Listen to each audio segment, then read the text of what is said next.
જય ભારત, હું યુવરાજસિંહ જાડેજા. ગુજરાતના બેરોજગાર યુવાનોનું જે વાસ્તવિક મોડેલ જે છે એ વાસ્તવિક મોડેલ આજે ફરી એક વખત સામે આવ્યું છે.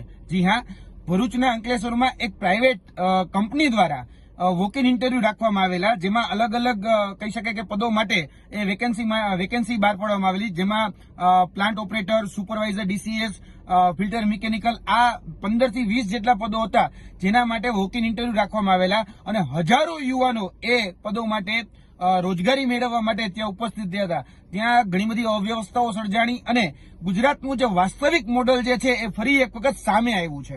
કેમ કે જે બેનરો ઉપર બજેટોમાં જે બણગા ફૂંકતી જે સરકાર છે અને મોટી મોટી વાતો કરે છે કે ગુજરાતના યુવાનોને અમે બેરોજગારમાંથી રોજગારી આપીશું, પરંતુ જોવા જઈએ તો ગુજરાતના ઘણા બધા એવા શિક્ષિત બેરોજગારો છે, એને પણ હજી સુધી સરકાર રોજગારી આપી શકી નથી. અને જે સક્ષમ છે, જે તાલીમબદ્ધ છે, જે સ્કિલ બેઝ બધી જ પ્રકારના બાબતોથી અવગત છે, પરંતુ એને રોજગારી આપવામાં સંપૂર્ણ રીતે ગુજરાત રાજ્ય સરકાર છે એ નિષ્ફળ સાબિત થઈ છે.